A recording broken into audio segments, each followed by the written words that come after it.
Hello everyone! In our first session of this course, we talked about what a phrasal verb is, where do we use phrasal verbs, how important it is to use phrasal verbs, and we talked about two kinds of phrasal verbs, the separable and the inseparable phrasal verbs. And today, in our second session, we are going to take more examples about phrasal verbs. And we're going to talk about phrasal verbs with the verb put. So put as a verb on its own means to place something. So for example, I say, could you please put the book on the table? It means to place the book on the table. But the meaning is going to change when we're going to use it as a phrasal verb. And today we're going to talk about 5 phrasal verbs that we use with the verb put. Put away, put out, put off, put up with, and put on. So let's start with the first one, to put out. To put out means to extinguish something that is burning. So the firefighter is putting out the fire, for example.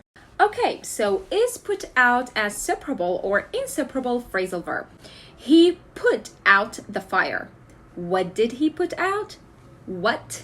He put out the fire. So the fire here is a direct object, which means the phrasal verb is separable. I can separate the phrasal verb. So I either say he put out the fire or he put the fire out.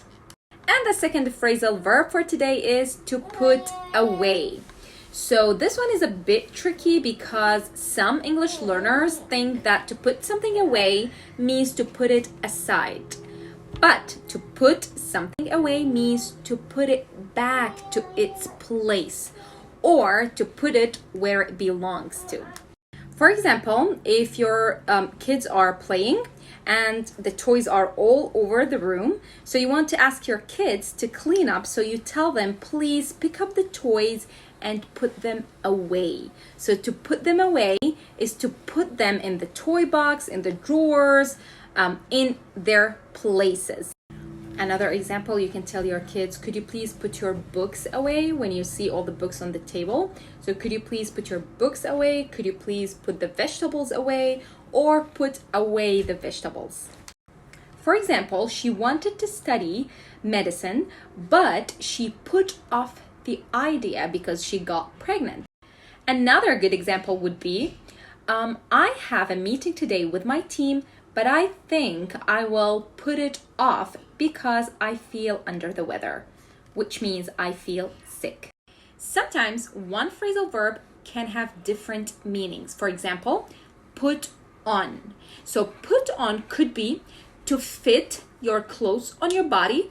For example, you say, it's very cold outside, I'm gonna put on my jacket, or I'm gonna put my jacket on. Or put on could mean to put on weight. For example, last week I ate too much, so I put on at least 2 pounds. So put on has many meanings. I picked one more important meaning for put on, which means to blame someone for something.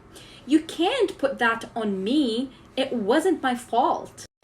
And as I mentioned, there are many more meanings for the phrasal verb to put on, but I tried to pick the most important and commonly used ones. So let's move to the next one.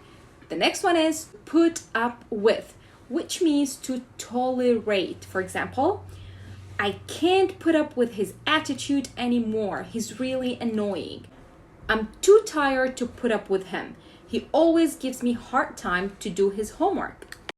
How about doing an exercise for those 5 phrasal verbs? So I will have sentences here and you're gonna fill in the blank. Sentence number 1, your coat please. So what would you use? What would you say? Put on your coat please? Put off your coat please? Or put out your coat please? Yes? The right answer is put on your coat please. Sentence number 2, they the meeting because the boss was stuck in traffic. So he couldn't make it to the meeting. He wasn't on time. So they had to postpone it. And the phrasal verb for that is they had to put the meeting off, or to put off the meeting. Number 3, we need to before the fire spreads. So we need to put out the fire before it spreads.